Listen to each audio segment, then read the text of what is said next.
नमस्कार, सुप्रभातम। इस विशेष कार्यक्रम में आप सभी का स्वागत है। मैं हूं लता आपके साथ। भारतीय संस्कृति में ब्राह्म मुहूर्त का विशेष महत्व बताया गया है। ब्राह्म मुहूर्त में उठने वाला व्यक्ति स्वस्थ रहता है, उसमें धन, विद्या, बल और तेज बढ़ता है। जबकि जो व्यक्ति सूर्योदय के समय सोता है, उसकी आयु और शक्ति दोनों ही कम हो जाती है और वो अनेक प्रकार की बीमारियों से ग्रस्त हो जाता है।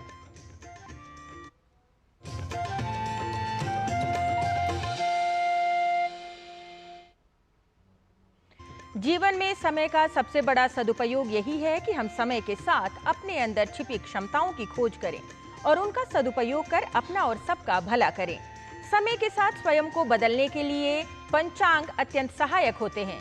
क्या है आज का पंचांग, आइए जान लेते हैं। आज का पंचांग युगाब्द 5127, विक्रम संवत 2082, शक संवत 1947, उत्तरायण, आषाढ़ मास, कृष्ण पक्ष, प्रतिपदा तिथि, बृहस्पतिवार, मूल नक्षत्र। आज का दिन सभी के लिए मंगलमय हो। सनातन संस्कृति में सुविचारों को, जीवन की अमूल्य शिक्षाओं को सुभाषित के रूप में कहा गया है। शास्त्रों में बताया गया है, पृथिव्याम त्रीणि रत्नानि जलमन्नम सुभाषितम, यानी पृथ्वी पर 3 अमूल्य रत्न हैं, जल, अन्न और सुभाषित। तो सुप्रभातम के इस प्रभाग में आइए जान लेते हैं आज का सुभाषित। योगोऽपि ज्ञानहीनस्तु न क्षमो मोक्षकर्मणि तस्मात् ज्ञानं च योगं च मुमुक्षुर्दृढ़मभ्यसेत्।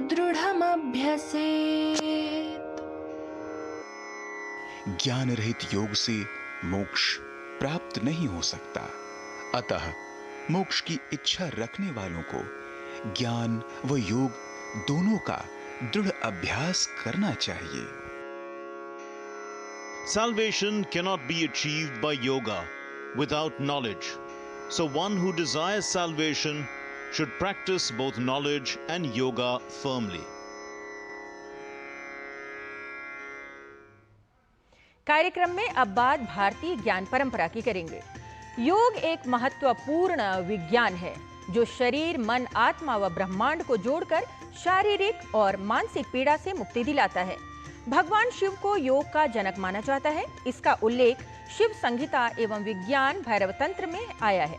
योग की ये प्राचीन भारतीय परंपरा आज पूरे विश्व को शारीरिक, मानसिक व आध्यात्मिक उन्नति की राह दिखा रहा है।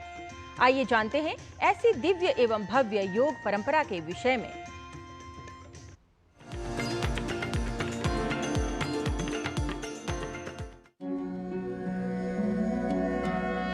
योग स्वयं में एक संपूर्ण विज्ञान है जिसका लक्ष्य है मनुष्य के शरीर, मन, आत्मा और ब्रह्मांड को एकजुट करके एक ऐसी आध्यात्मिक और शारीरिक शक्ति को उत्पन्न करना जो मनुष्य को न केवल शारीरिक बल्कि मानसिक पीड़ा से मुक्त करे। यह माना जाता है कि योग का जन्म लगभग 5000 वर्ष पहले प्राचीन भारत में हुआ था और अपने इतने लंबे इतिहास में योग ने मानवता को मन और शरीर पर संयम रखने का अभ्यास सिखाया है। यह एक ऐसा अभ्यास है जिसे आज पूरी दुनिया में सम्मान प्राप्त है। प्राचीन भारत में जीवन को एक कला के रूप में देखा जाता था और इस कला को सिद्ध करने के लिए ही योग की उत्पत्ति हुई थी। भगवान शिव को योग विद्या के जनक के रूप में देखा जाता है। इसका उल्लेख हमें शिव संहिता और विज्ञान भैरव तंत्र जैसे प्राचीन ग्रंथों में मिलता है। शिव के योग को शिव योग या वाम योग भी कहते हैं। शिव योग में धारणा, ध्यान और समाधि अर्थात योग के अंतिम 3 अंगों का ही प्रचलन अधिक रहा है। सनातन धर्म ग्रंथ गीता में भी योग के विभिन्न रूपों का विस्तृत वर्णन किया गया है।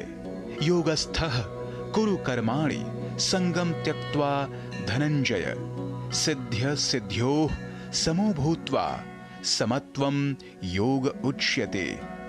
गीता में श्री कृष्ण अर्जुन को कहते हैं कि हे अर्जुन, अपने कर्तव्य के पालन में दृढ़ रहो और सफलता और असफलता दोनों को समान रूप से समझो। ऐसी मन की स्थिति को योग कहा जाता है।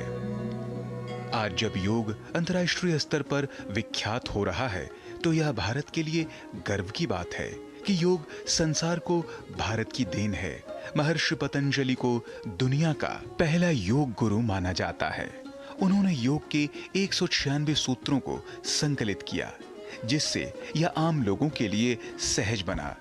इसे पतंजलि योग सूत्र का नाम दिया गया। इस योग सूत्र के माध्यम से मनुष्य मोक्ष का मार्ग प्रशस्त कर सकता है। महर्षि पतंजलि के योग सूत्र के अनुसार योग मन की बुराइयों को दूर करने का एक साधन है और ईश्वर तक पहुंचने का एक सरल और सुगम मार्ग है। योगश्चित्त वृत्ति निरोधः, योग चित्त को एकाग्र करने की एक प्रक्रिया है। महर्षि पतंजलि ने जो योग की परिभाषा बताई, योग जुज शब्द से, संस्कृत भाषा का जुज शब्द है जिससे ये बना। युज शब्द अर्थात जोड़ना, जोड़ना शरीर, आत्मा और परमात्मा का, यानी कि बॉडी, माइंड और सोल। योग के माध्यम से हम जब शरीर को आत्मा के साथ और आत्मा का परमात्मा के साथ हम मिलन करते हैं, तभी हम उस परमात्मा में अपने आप को विलीन कर सकते हैं। योग की इस प्राचीन और गहन परंपरा ने न केवल भारत बल्कि पूरे विश्व को शारीरिक और मानसिक स्वास्थ्य के साथ साथ आध्यात्मिक उन्नति का मार्ग दिखाया है। राजमंगल पांडे के साथ जनेंद्र सिंह की रिपोर्ट, डीडी न्यूज।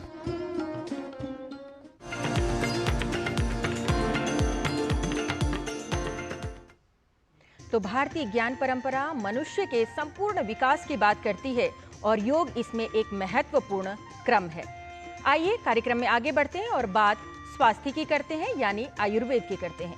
आयुर्वेद प्राचीन भारतीय ज्ञान है जो रोगों से बचाव और उपचार में उपयोगी है। ठीक न होने वाला अल्सर, जिससे प्रभावित होने पर व्यक्ति को कई जटिलताएं होती हैं। कई बार प्रभावित भाग को काटने की आवश्यकता पड़ती है।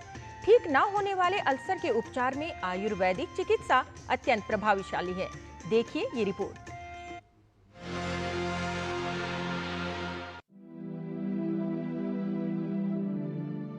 नॉन हीलिंग अल्सर यानी ठीक ना होने वाले अल्सर एक स्थिति है जो चुनौतीपूर्ण साबित हो सकती है। वरन या अल्सर का ठीक होना शरीर की एक प्राकृतिक प्रक्रिया है। अल्सर को दोष, तुष्टि और विभिन्न सूक्ष्म जीवों से बचाया जाना चाहिए जो घाव भरने के प्राकृतिक क्रम में बाधा उत्पन्न करते हैं, जिसकी वजह से घाव या अल्सर का भरना मुश्किल हो जाता है और अल्सर ठीक नहीं होते। नॉन हीलिंग अल्सर्स जो 6 हफ्ते में किसी का व्रण अगर भरता नहीं है तो उसको नॉन हीलिंग अल्सर्स कहते हैं। जिसके लक्षण होते हैं उसमें से कंटिन्यूस पस डिस्चार्ज होना, पूयस्त्राव होना, उसमें से दुर्गंधता आना, खून रिसना, पानी उसमें से रिसना और बार बार इन्फेक्शन होना। इसके वजह से रुग्ण की जो लाइफस्टाइल है वो बहुत ही ख़राब हो जाती है। बहुत बार पैर काटने की सलाह दिया जाता है, लेकिन हम लोग आयुर्वेद की औषधियों द्वारा हम लोग इसको बचा सकते हैं। यदि मधुमेह होने का संदेह हो, बार बार पेशाब आना, प्यास लगना, तीव्र भूख लगना, असामान्य वजन कम होना या बढ़ना, थकान और दृष्टि का धुंधला होना, ऐसे लक्षण हो या फिर कोई घाव जो ठीक ना हो रहा हो, ऐसे असामान्य लक्षण होने पर तुरंत विशेषज्ञ को दिखाना चाहिए। सबसे इम्पोर्टेंट एक कारण है वो है प्रमेह, इसका मतलब डायबिटीज़। जो डायबिटीज़ में अल्सर्स होने का कारण ये होता है कि उनको पेरिफेरल वैस्कुलर डिसीज़ हो जाते हैं, जिसमें कि रक्तवाहिनी जो है, ब्लड सप्लाई उसका कम हो जाता है। इसके कारण डायबिटीज़ में नॉन हीलिंग अल्सर्स होने के कारण ज़्यादा होते हैं। इसी के साथ साथ में जिसमें ब्लड वाहिनी, रक्तवाहिनी जो है वो संकोच हो जाती है किसी किसी पेशेंट में धूम्रपान के कारण, जिसको थ्रोम्बोएंजाइटिस ऑब्लिटरेंस कहते हैं, जिसके कारण गैंग्रीनस अल्सर्स हो जाते हैं। इसी के साथ में वेरिकोज वेन्स के कारण भी अल्सर्स हो जाते हैं, जो कि अल्सर्स भरते नहीं है। और भी बहुत बार इन्फेक्शन, अंडरलाइंग इन्फेक्शन होता है, जिसके ऑस्टियोमाइलाइटिस जैसे रोग होते हैं कि जिसमें अंडरलाइंग इन्फेक्शन बोन में, हड्डियों में रहता है। उसके कारण भी, ऑस्टियोमाइलाइटिस के कारण भी इस प्रकार से नॉन हीलिंग अल्सर्स तैयार हो जाते हैं। आयुर्वेद में प्रचलित आयुर्वेद के प्राचीन और समय परीक्षित उपचार भी ऐसे अल्सर को ठीक करने में उपयोगी है। आचार्य सुश्रुत भारतीय शल्य चिकित्सा के जनक, जिन्होंने शास्त्रीय ग्रंथ सुश्रुत संहिता में अल्सर का विस्तार से वर्णन किया है और उसके लिए उपचार भी बताए हैं। सुश्रुत द्वारा वर्णित घाव भरने की प्रक्रियाएं आज भी काफी उपयोगी सिद्ध होती है। आयुर्वेद में मुख्यतः शल्य चिकित्सा के अंडर ये व्याधि आता है, और शल्य चिकित्सा में प्रथमतः ये दुष्ट व्रण अगर है तो उसमें व्रण शोधन की चिकित्सा की जाती है। मतलब व्रण को जो पस होता है, व्रण में जो पस होता है या व्रण में जो दुष्ट खराब पेशियां होती है, उसको निकालने का तरीका बताया है। इसके लिए अनेकविध शस्त्र कर्म का उपयोग भी किया जाता है। इसी के साथ साथ में वनस्पति, कुछ वनस्पति से बनाए हुए तेल, औषध, घृत, घी और कल्क, इसका मतलब लेप, ये लगाने के बाद वो व्रण शुद्ध हो जाता है। ये व्रण शुद्ध होने के बाद उसमें रोपण, व्रण रोपण किया जाता है। मतलब व्रण घाव भरने के लिए जो आवश्यक दवाइयाँ है वो उसमें लगाई जाती है। व्रण को धोना, वो काढ़े से हम लोग धोते हैं। इसके साथ साथ में आयुर्वेद में जलौकावचारण, इसका मतलब लीच एप्लीकेशन, इसका बहुत ही उपयोग माना गया है। लीच एप्लीकेशन के वजह से वहाँ पे रक्त पुरोठा, जो ब्लड सप्लाई है, वो बहुत अच्छी तरह से हो जाता है। लीच एप्लीकेशन के बाद अगर स्किन ग्राफ्टिंग किया जाए तो लगभग 90% रुग्णों में ये स्किन ग्राफ्ट जो है वो एक्सेप्ट होता है। नॉन हीलिंग अल्सर्स के लिए आयुर्वेद में लीच थेरेपी का प्रयोग किया जाता है। न भरने वाले अल्सर के लिए लीच थेरेपी काफी उपयोगी है।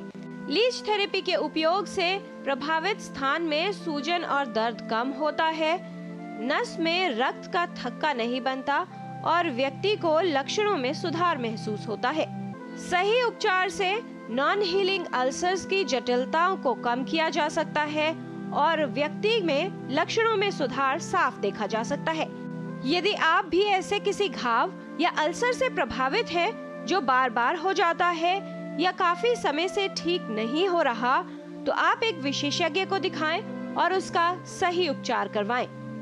आयुर्वेद में नॉन हीलिंग अल्सर्स के लिए काफी प्रभावशाली उपचार के विकल्प हैं, जिनसे इन अल्सर से होने वाली जटिलताओं से बचाव किया जा सकता है। किरण भारद्वाज, डीडी न्यूज।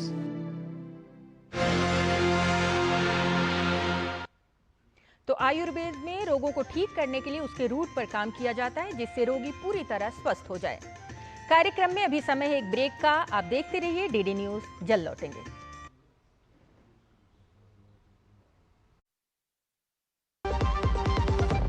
सस्ते वाले दाल मसाले स्वाद हुआ बेकार। MDH की हल्दी मिर्ची धनिया करे कमाल। ये रंग दे, ये खुशबू दे, ये तीखा, ये कम पड़े। क्या निराला MDH मसाला। Hey girls! Hi! Congratulations! आज तो पार्टी चाहिए। चैंपियन के साथ सेल्फी लेंगे। आइडिया, यही करते हैं पार्टी। Pizza party. ये चल अपना कार्ड और पिन दे। मेरे कार्ड की डिटेल्स मैं खुद ही डालूंगी। RBI कहता है अपना पिन, OTP, CVV या इंटरनेट बैंकिंग पासवर्ड किसी के साथ शेयर ना करें। ऑनलाइन बैंकिंग सिर्फ अपने कंप्यूटर, मोबाइल और सिक्योर नेटवर्क से करें। बाय गर्ल्स, कहाँ जा रही है? सुना नहीं? No sharing. RBI कहता है जानकार बनिए, सतर्क रहिए। वाह यार, क्या सही हुआ। मेरा भी मन करता है कुछ करने का। मन करता है तो करो, घर की चीजों से टाइम ही नहीं मिलता और हूँ सिर्फ 10वीं पास। आप LIC की बीमा सखी योजना के साथ जुड़ सकती हो। मैं LIC एजेंट बन सकती हूँ? पूरी ट्रेनिंग भी मिलेगी, मंथली स्टाइपेंड भी मिलेगा। स्टाइपेंड भी? ऊपर से कमीशन अलग। LIC बीमा सखी योजना से जुड़ने के लिए अपनी नजदीकी LIC शाखा से संपर्क करें। LIC बीमा सखी योजना, अपनी शुरुआत अपने हिसाब से। ब्रेक के बाद आपका पुनः स्वागत। चलिए कार्यक्रम में आगे बढ़ेंगे और योग के विषय में कुछ जानकारियां लेंगे। 21 जून को अंतर्राष्ट्रीय योग दिवस मनाया जाता है। योग दिवस मनाने का मुख्य उद्देश्य लोगों को जीवन में योग अपनाने के लिए प्रेरित करना है।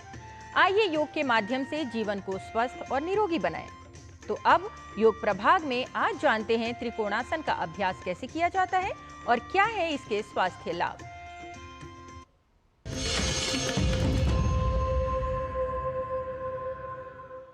नमस्ते, मैं हूं आचार्य प्रतिष्ठा। हमारी स्पाइन, हमारा मेरुदंड कितना फ्लेक्सिबल है, कितना स्वस्थ है, ये निर्धारित करता है कि हमारी लाइफ लाइन कितनी बड़ी है, यानी हम कितना लंबा जिएंगे और कितना स्वस्थ जिएंगे। बिल्कुल उसी प्रकार से जैसे एक बिल्डिंग कितनी लंबी टिकती है, ये उसके पिलर्स पर निर्भर करता है। तो हमारा स्पाइन इस ह्यूमन बॉडी का पिलर है और उस स्पाइन का फ्लेक्सिबल रहना बहुत ज़रूरी है। और ऐसा नहीं है कि बहुत मुश्किल आसन करके ही आप अपनी स्पाइन की फ्लेक्सिबिलिटी को बना सकते हैं। एक बहुत सरल सा आसन, त्रिकोण आसन। अगेन यथा नाम तथा गुणा, त्रिकोण, 3 एंगल्स बन जाते हैं बॉडी के और ये हमारी स्पाइनल फ्लेक्सिबिलिटी, यानी वैसे तो लोग ट्विस्ट नहीं करते, बेंड नहीं करते, पर फिर भी थोड़ा पीछे आगे झुक जाते हैं, बट साइडवर्ड बेंडिंग ना होने से हमारी स्पाइन की फ्लेक्सिबिलिटी प्रभावित होती है।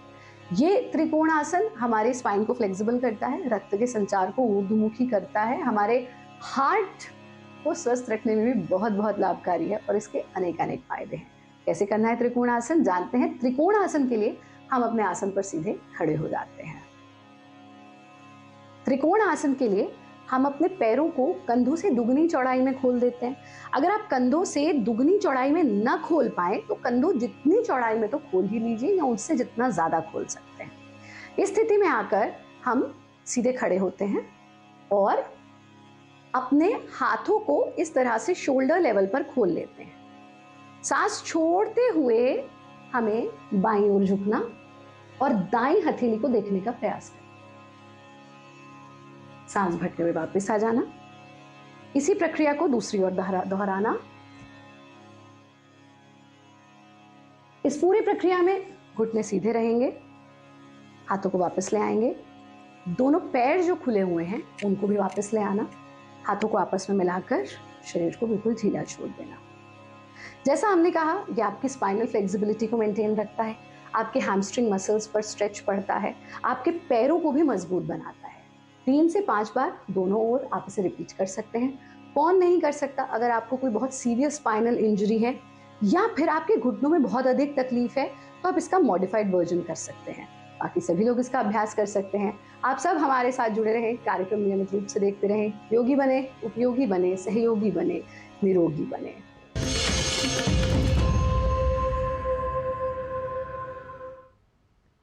और कार्यक्रम में अभी समय है एक ब्रेक का। आप देखते रहिए डीडी न्यूज। अब आया असली स्वाद। अब आया स्वाद। जब स्वाद के पड़े हो लाले तो MDH का चंकी चाट मसाला डालें। MDH का चंकी चाट मसाला। MDH। विभाग अनेक, कंप्लेंट बॉक्स 1। किसी भी सरकारी दफ्तर, विभाग या बैंक से जुड़ी शिकायत के लिए pgportal.gov.in पर जाएं, रजिस्टर करें, संबंधित विभाग चुनें, शिकायत दर्ज करें और ट्रैकिंग ID नोट करें। SMS या ईमेल पर एक्नॉलेजमेंट पाएं और शिकायत का जवाब सीधे मंत्रालय से प्राप्त करें। अब तक 1 करोड़ 12 लाख से अधिक भारतीयों ने भरोसा जताया। CP ग्राम्स, आपकी हर शिकायत का हल। अभी शिकायत दर्ज करें pgportal.gov.in।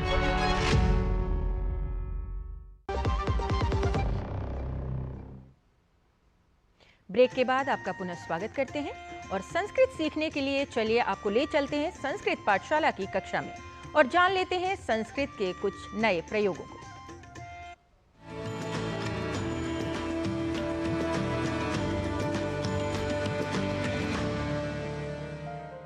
नमो नमः मित्राणि। संस्कृतपाठशालायाः एतस्यां कक्षायां भवतां सर्वेषामपि स्वागतम्। मम नाम गवीशः। हम अपने पिछले अंक में उत्तम पुरुष के कुछ क्रिया रूपों और कर्तृपदों के साथ वाक्यों का अभ्यास कर रहे थे। आइए अभ्यास के इसी क्रम को बढ़ाते हैं आगे और बनाते हैं कुछ और नई क्रियाओं के साथ नए वाक्यों को। वाक्य है मैं ले जाता हूं। इसके लिए संस्कृत वाक्य हमने सीखा था अहम नयामि। अहम नयामि। इसी वाक्य का द्विवचन रूप बनाना हो तो वाक्य होगा आवाम नयावह। आवाम नयावह अर्थात हम दोनों ले जाते हैं। और बहुवचन में बनेगा वयम नयामः। वयम नयामः अर्थात हम सब ले जाते हैं। मित्रों, अब मेरे साथ साथ आपको भी अभ्यास करना है और उत्तम पुरुष के तीनों वचनों में वाक्य बोलने हैं। अग्रिम वाक्य देख लेते हैं। मैं याद करता हूं। इसका एक वचन रूप बनेगा अहम स्मरामि। अहम स्मरामि। द्विवचन में बनेगा आवाम स्मरावह। आवाम स्मरावह अर्थात हम दोनों याद करते हैं। और बहुवचन रूप बनेगा वयम स्मरामः। वयम स्मरामः अर्थात हम सभी याद करते हैं। इसी प्रकार यदि वाक्य कहना हो मैं बोलता हूं तो कहेंगे अहम वदामि। हम दोनों बोलते हैं तो वाक्य बनेगा आवाम वदावह। और बहुवचन में वाक्य बनेगा वयम वदामः। इसी प्रकार अहम इच्छामि एक वचन, आवाम इच्छावह द्विवचन और वयम इच्छामः यह इसका बहुवचन रूप बनेगा। अर्थात मैं इच्छा करता हूं, हम दोनों इच्छा करते हैं और हम सब इच्छा करते हैं। इसी प्रकार एक वचन, द्विवचन और बहुवचन के रूप हमें बनाने हैं। आइए देख लेते हैं अग्रिम वाक्य। अग्रिम वाक्य है मैं गिरता हूं। अहम पतामि। आवाम पतावह यह इसका द्विवचन रूप हुआ। और बहुवचन में वयम पतामः। वयम पतामः। अग्रिम वाक्य मैं नाचता हूं तो संस्कृत में कहेंगे अहम नृत्यामि। आवाम नृत्यावह। वयम नृत्यामः। अहम जिघ्रामि मैं सूंघता हूं। आवाम जिघ्रावह हम दोनों सूंघते हैं। वयम जिघ्रामः हम सब सूंघते हैं। अहम ध्यायामि मैं ध्यान करता हूं। आवाम ध्यायावह हम दोनों ध्यान करते हैं। और वयम ध्यायामः हम सब ध्यान करते हैं। मित्रों, इस प्रकार कुछ वाक्य हमने बनाने सीख लिए हैं। कुछ और वाक्य जो आपके मन में हो आप सोशल मीडिया के माध्यम से अवश्य लिखें। हम संस्कृत के अभ्यास में आपकी हर संभव सहायता करेंगे। और हाँ, वाक्यों को जोर जोर से बोलना न भूलें। अपने परिवारजनों के साथ वाक्यों का करते रहें अभ्यास। संस्कृत कक्षा में पुनः होंगी भेंट। तब तक के लिए नमस्कार।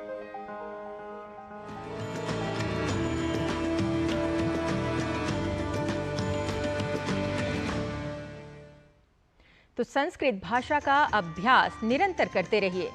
संस्कृत में ही वस्तुतः भारत की संस्कृति है।